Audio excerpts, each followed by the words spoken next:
on passe tout de suite, sans plus attendre, à l'analyse rapide des maths ECT pour donc, les étudiants en voie technologique de cette année Ecricom, donc 2025. Olivier va tout de suite nous partager son écran et on va décrypter ce sujet donc pour la voie T à Ecricom.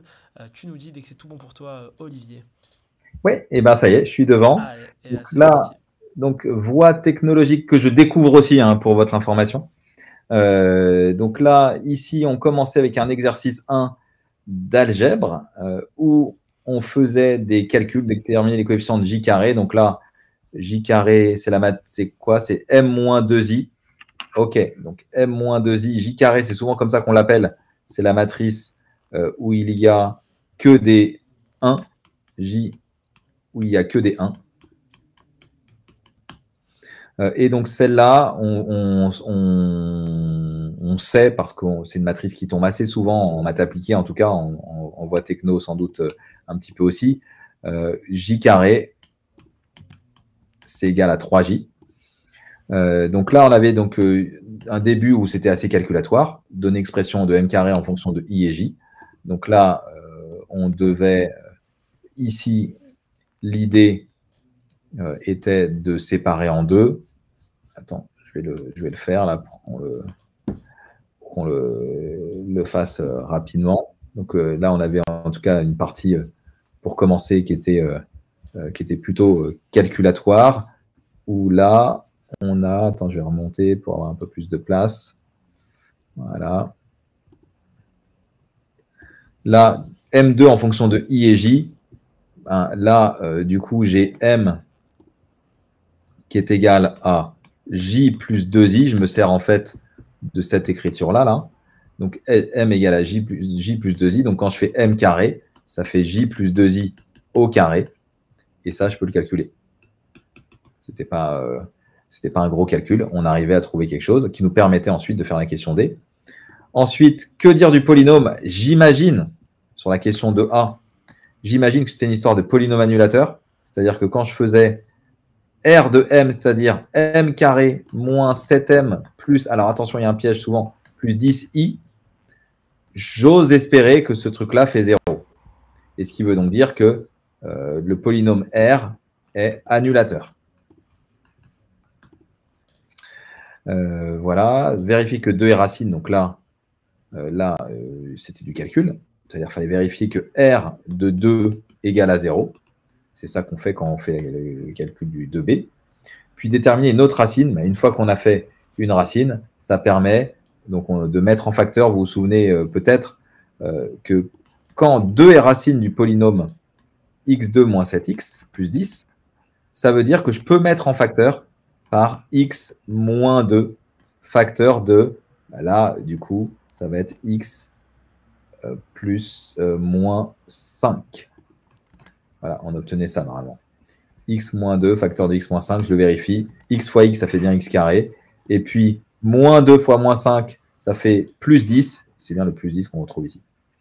Donc voilà, ça c'était pour la question 2b. En déduire les valeurs propres possibles pour m. Là, vu qu'on a un polynôme, une notion de polynôme annulateur, et qu'on a trouvé les valeurs propres, on a trouvé les deux racines, ça veut dire que le spectre, donc je ne sais pas si la notion de spectre est au programme des voies technologiques. Spectre, ça veut dire l'ensemble des valeurs propres. C'est inclus dans 2, 5. Voilà les deux valeurs propres possibles pour M.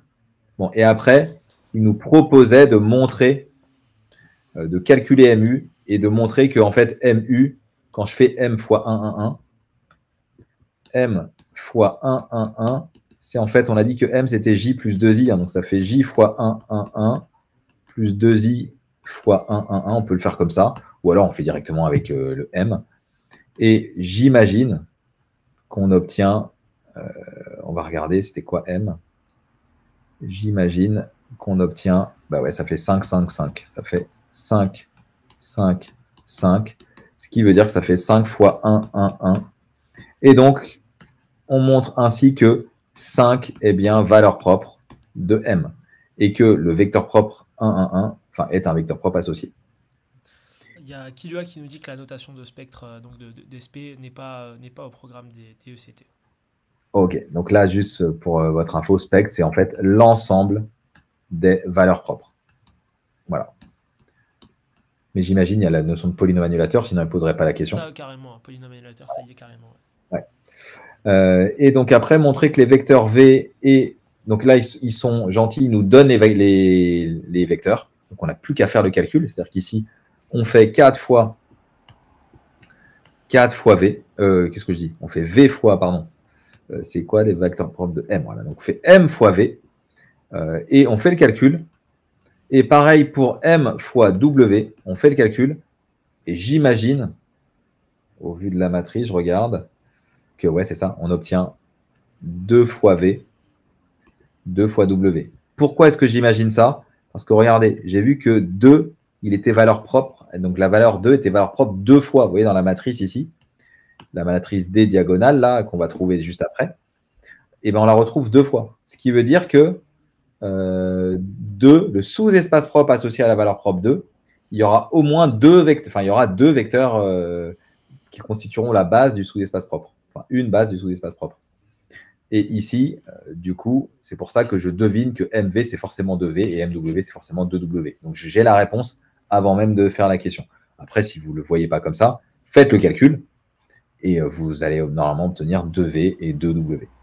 Mais c'est bien aussi de parfois regarder les questions d'après qui nous donnent des idées. C'est-à-dire que là, on voit que D diagonale, il n'y a qu'une seule fois 5 et 2 fois 2.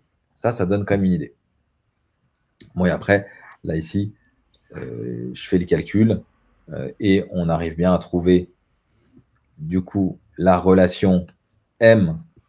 En fait, on a M qui vaut P D P moins 1. Et du coup, j'obtiens bien si je multiplie par, là ici, je multiplie par P à droite, ça nous fait MP qui fait PD P moins 1 P, et P moins 1 P, ça fait I. Donc on obtient bien P fois D. Voilà, MP égale P fois D, c'est-à-dire c'est bien la question C qui est résolue. Démontrer que ça, on aura quasiment tout le temps ça, y compris en voité. Hein, je vois des sujets où souvent on fait des diagonalisations où à la fin on calcule M puissance N et ça se fait ça par récurrence. Donc là, c'était de la diagonalisation pour commencer. Et ensuite, comme souvent, ils mettent en lien diagonalisation et l'utilisation pour les suites. Donc là, ici, c'est ce qu'on appelle des suites croisées, ça, où un mélange, où le AN plus 1, on pourrait se dire il n'y aura que du AN, ben non, il y a le BN qui nous embête. Et donc là, ici, il fallait un petit peu se creuser la tête pour voir comment montrer que UN est bien géométrique de raison 5. Et donc là, il fallait sans doute faire UN plus 1, calculer UN plus 1, et voir si on ne pouvait pas obtenir 5 fois UN. Donc là, ici, puis exprimer UN en fonction de N. Donc une fois qu'on avait montré ça, on avait donc UN qui faisait 5 puissance N fois U0. Et comme U0, on l'a, c'est égal à 5A0, 5 puissance N fois U0 qui fait 5 fois A0 plus B0. A0 fait 0, B0 fait 1, donc ça fait 5 puissance N. Voilà, là on avait après des questions sur les suites. Donc c'était après du calcul. Pareil pour géométrique. Montrer que la suite Vn est géométrique, puis exprimer Vn en fonction de n. Donc, même question que la question A. Et ensuite, en déduire AN et BN. Donc c'était d'abord en calculer UN et Vn pour ensuite calculer AN et Vn. Et il nous imposait après la méthode, montrer par récurrence que Mn égale à ANM plus BNI. Et on trouvait du coup le résultat. Donc là, partie assez calculatoire finalement, où il fallait bien connaître le cours sur les suites géométriques pour pouvoir trouver les résultats. Et ensuite, en partie 3, là, comme souvent aussi en appli, c'est pareil en appli, même si en appli, il y a eu un petit changement de programme sur les chaînes de Markov. Là, on est sur ce qu'on appelle de la chaîne de Markov, c'est-à-dire, une fois qu'on a fait la diagonalisation de notre matrice M, et ben en fait, on va l'utiliser pour pouvoir faire des calculs de probabilité. Et donc là, souvent, ça se fait. Déterminer la loi de la variable x3, etc. Et là, cette question-là, justifier ça, c'était un peu le clou du spectacle ici. Justifier ça, ça se fait par la formule des probabilités totales. Donc là, et c'est aussi des questions à connaître, ça. Hein. Tombe assez souvent en voie technologique, les chaînes de Markov. Donc, chaîne de Markov, retenez, hein, le mot fait peut-être peur, mais c'est juste le lien entre, une fois que j'ai fait une diago de matrice, eh bien, ça me permet d'avoir, d'utiliser cette matrice pour faire des probabilités. Et là, ça permet de manière assez sympathique de connaître la loi de Xn grâce aux matrices. Donc là, ici, j'ai du coup là ce résultat-là qui me permet de trouver la loi de Xn parce que voilà, je l'ai là, hein, Cn, c'est la loi de Xn. Et Mn-1, je l'ai calculé en partie précédente ici. Voilà, ici, M puissance N. Donc là, c'était une question de calcul où la loi de Xn s'exprimait un petit peu en fonction de Mn-1 comme ça. On a une question. Salut Antec, merci beaucoup pour ton message. Loïc qui nous dit, est-ce qu'il n'y a pas une coquille par hasard dans le sujet pour la question 5A qu'on a balayée juste au-dessus? Est-ce qu'il y a une coquille? On remonte un petit peu plus haut. Ouais. Au niveau de la question 5A. Ah, 5A, pardon, excuse-moi. Non, je t'en prie. Attends, 5A. Alors là. Calculer produit QP, ça là? C'était à cette question-là, Loïc, ou à quel 5A? Est-ce que c'est à la 5A qu'on est en train de traiter actuellement ou c'était à un autre niveau? Si tu peux nous préciser.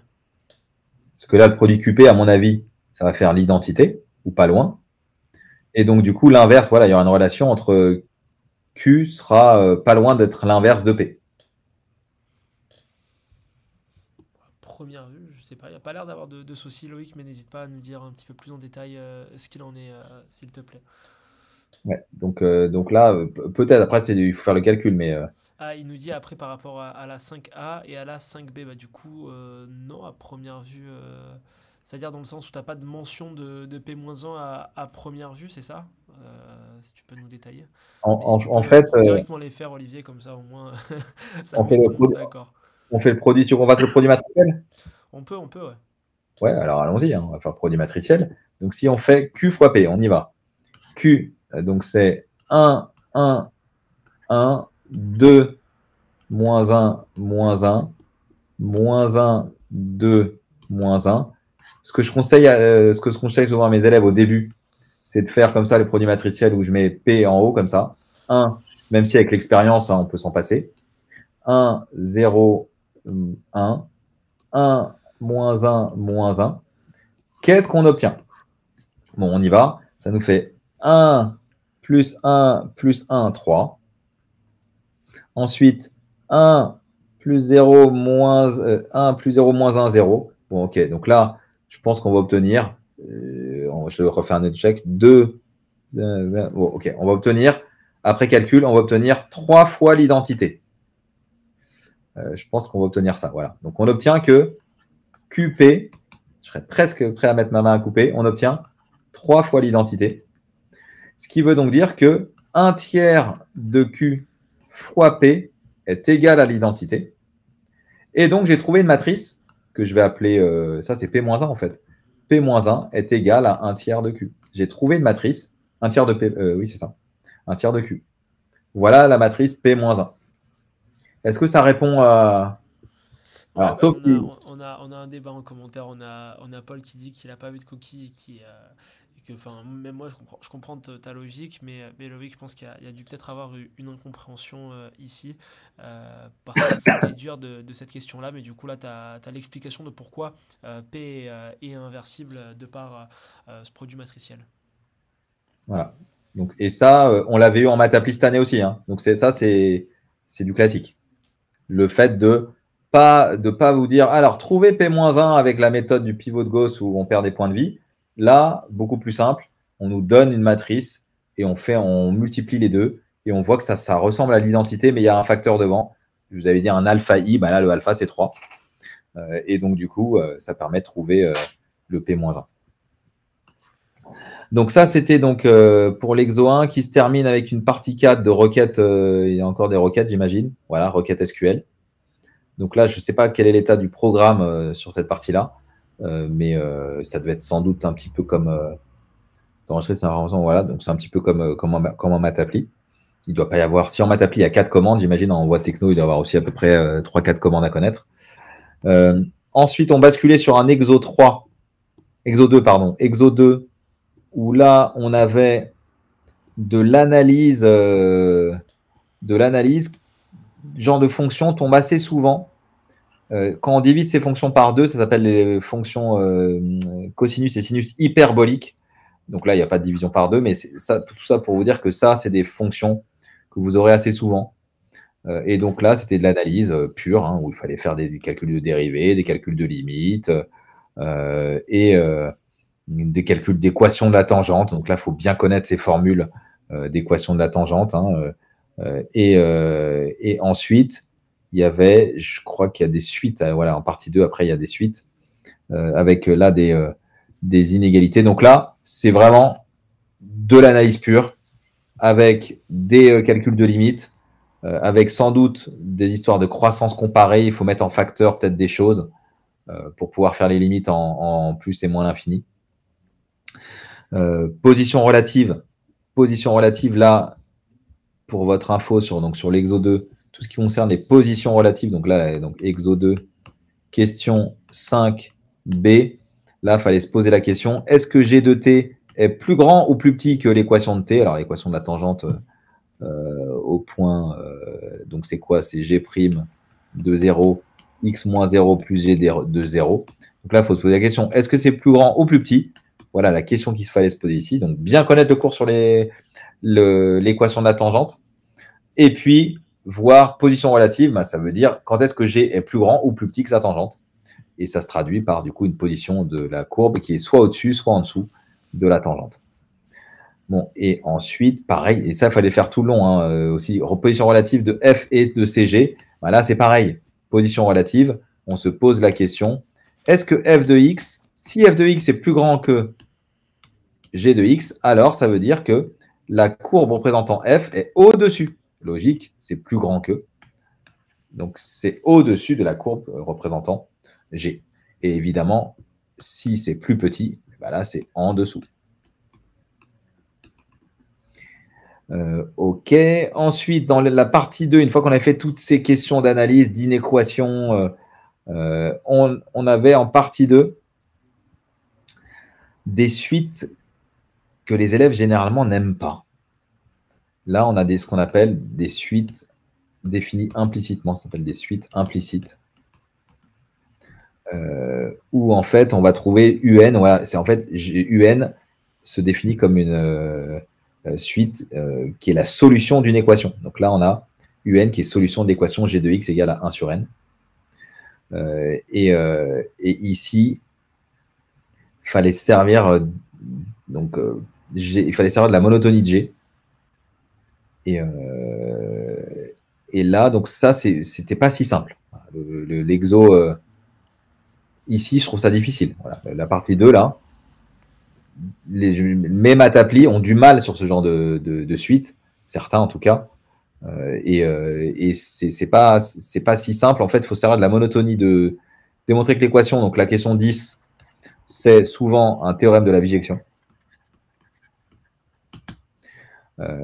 Et ensuite, il faut se servir du fait que pour faire la monotonie, par exemple, pour faire UN plus 1 moins UN, là, la question 13A, UN plus 1 moins UN, ça va être bof. C'est pas vraiment comme ça qu'on va faire. On va plutôt regarder G de UN plus 1 par rapport à G de UN. Donc, G de UN plus 1, c'est égal à 1 sur N plus 1, qui est plus petit que 1 sur N, qui lui est égal à G de UN.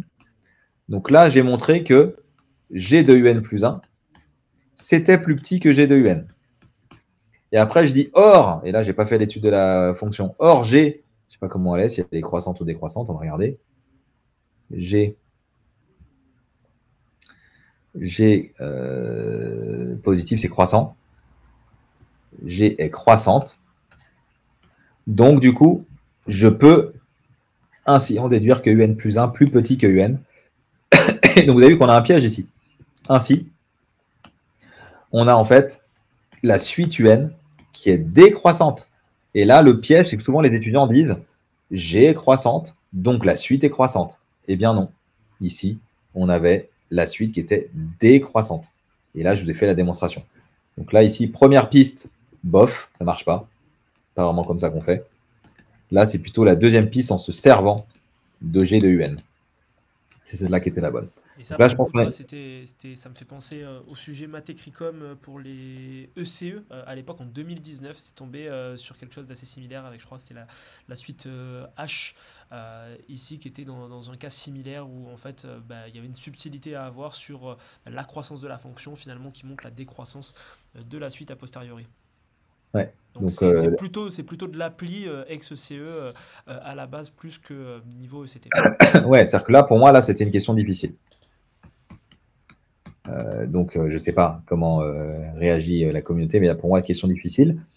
Et ensuite, il nous faisait une représentation graphique. Vous voyez, là, déjà, on est plutôt content. On voit que la suite, là, ici, ils nous font une représentation. Et on voit que la suite, finalement, elle décroît bien. Et elle va sans doute tendre vers 0. Quelle conjecture peut-on émettre quant à la limite de UN? Là, on voit que la suite, elle commence ici. Et puis, plus UN est grand, et plus on va arriver vers pas loin de 0, vous voyez. Donc on peut tricher, hein, encore une fois, cette lecture de sujet qui est hyper importante pour justement peut-être réussir à comprendre qu'il fallait trouver la décroissance du N préalablement au vu de la conjecture qu'on doit émettre après. Ouais, et après, là, on avait, je regarde, et ouais, là, on a une dichotomie, on dirait. Hein. Ça ressemble à de la dichotomie, en tout cas. Tant que B-A, C, ouais, ça, c'est des programmes dichotomiques. Je ne sais pas s'ils le mettent. Pas facile, ça aussi. Bah, tu vois, en fait, ça, c'est vraiment, je sais pas si tu l'as dans ton deck, hein, mais le sujet écrit comme vraiment similaire. Hein. Tu avais la fonction croissante et après la décroissance de la suite, et juste après, tu avais une dichotomie. Donc finalement, ici, encore une fois, hein, c'est beaucoup plus lié à de l'appli vraiment écrit comme 2019. Ouais. Écoute, comme ça, je ne l'ai plus en tête, l'écrit comme 2019, mais tu m'as donné envie d'aller le regarder. Donc, j'irai voir. Donc, écrit comme 2019 voit écho, mais là, en tout cas, on est sur de la dichotomie ultra classique en appli à pro, mais difficile en appli à pro. Donc, en voie T, je pense que là aussi, c'était sans doute un peu difficile. Et donc là, souvent, c'est B égale, alors je ne sais pas dans quel sens c'est ici, mais tant que B-A est plus grand que 10-3, donc 10 étoile, moins 3. Et là, après, il faut voir dans quel sens, parce que je n'ai pas la fonction, mais là, ce sera souvent B égale à C. Et puis else, c'est A qui vaut C. Voilà, ce sera souvent un truc comme ça.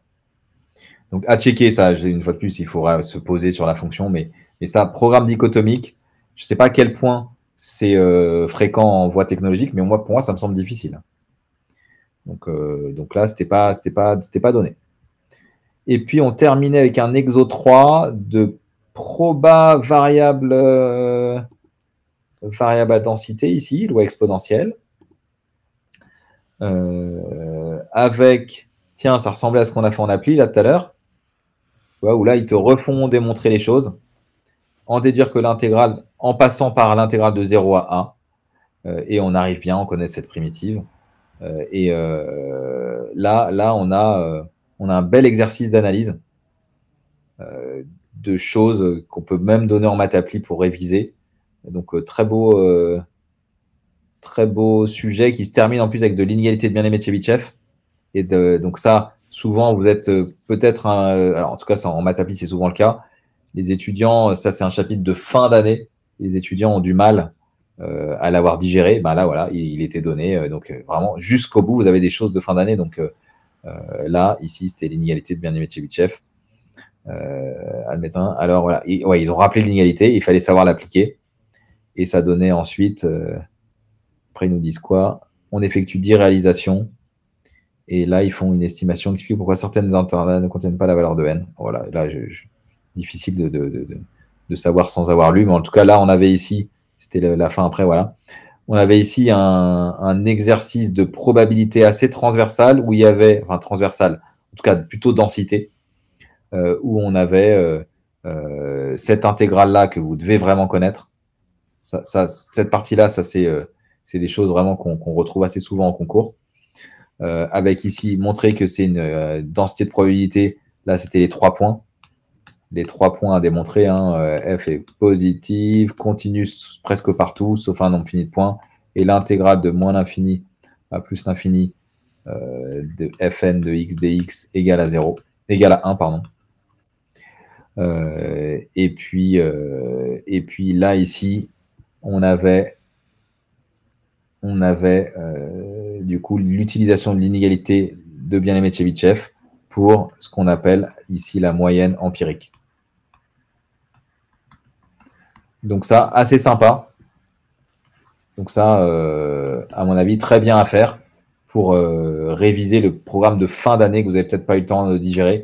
Et bien là, c'était l'occasion de le faire. Un programme une épreuve très très longue. On a beaucoup d'interactions là dans le chat. Ça fait plaisir de voir que vous êtes là, étudiants ECT. En tout cas, voilà, le sujet était très long. On le voit dans les commentaires et parfois déroutant sur certains points concernant le vin pour cette épreuve et de manière générale en ECT à Écricom. C'est plutôt aux alentours de 60-70% du sujet. Là, force est de constater que ça risque potentiellement d'être plutôt aux alentours des 60% plus que des 70%, étant donné qu'il y avait quelques éléments qui n'étaient pas les plus évidents pour un sujet T. On l'a évoqué avec notamment des éléments qui sont plutôt exposés sur des maths applis et jamais évident d'ailleurs sur des maths applis. Une partie Bien-Aimé-Tchebychev qui est pas la meilleure. On le voit dans le chat, le SQL qui vous a fait pas mal de mal aussi. Donc voilà, je tablerai sur un bon 2/3 du sujet pour avoir 20-60% et le 16 aux alentours donc de 45, peut-être 50% du sujet juste pour essayer d'aller titiller le 16 sur 20. Tiens, tu as vu là, regarde, je te disais tout à l'heure le lien entre loi uniforme et logarithme. Tu vois, on le revoit ici. Tu vois, le x égale à moins ln de. Tout à l'heure, c'était 1 moins u, donc là, c'est u. Mais ça suit effectivement, ça va être une exponentielle. De quel paramètre à voir? Ça doit être x. Mais ici, on avait donc ce lien qui était créé.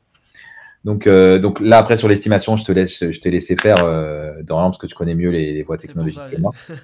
Je me suis permis, ne m'en veux pas. Donc c'est top. Merci Olivier. Ça fait déjà, là, je le vois au compteur du live, près de 2 heures qu'on est en live. Voilà, c'est la première d'une longue série qu'on va faire ensemble pour les concours BCE qui arrivent. En tout cas, ce live, il est hyper intéressant, notamment à revoir à tête reposée pour ce week-end, week-end de Pâques qui arrive, parce que voilà, on prépare la BCE notamment en faisant les derniers ajustements. Je te remercie Olivier. On va accueillir dans un instant Charles, étudiant à l'EDEC pour l'anglais. Olivier, le mot de la fin, le mot pour donner de la force aux étudiants sur les maths notamment. Oui, merci Dorian. Moi, ce que je voudrais dire aux élèves, c'est que les épreuves Écricom sont souvent plus difficiles que ce qu'on croit. Donc, c'est normal. J'ai eu un nombre d'élèves, moi, qui pensaient planter, parce que souvent, c'est dans la tête, pensaient planter les Écricom et finalement, en fait, les notes sont plutôt bonnes. Mais c'est vrai que les sujets sont parfois corsés. Donc, soyez positifs. C'est un vrai beau sujet. Les sujets qu'on a abordés aujourd'hui sont des vrais beaux sujets de révision. Donc, prenez-les comme tels pour pouvoir être en pleine forme pour la semaine prochaine. Reposez-vous après les Écricom un petit peu, une journée, et après on réattaque. Avant la BCE, le dernier jour, faites que du cours, quoi. Il y a un moment, vous n'avez plus le jus pour pouvoir faire trop d'exercices. Concentrez-vous sur le cours. Et puis, on se retrouve donc effectivement la semaine prochaine pour le débrief sur la BCE. C'était un plaisir, Dorian, comme d'habitude, d'échanger avec toi et ta communauté. Et on se dit, du coup, c'est mardi. Prochaine épreuve de maths. Mercredi. C'est les trois, la BCE, ça reprend mercredi 23, 24 et 25. C'est que des 3 jours là, sur les 3 premiers jours Écricom, ensuite 3 jours BCE et on a ensuite 3 jours pour conclure la BCE. Un grand merci Olivier pour ta présence et pour cette masterclass avec la live class.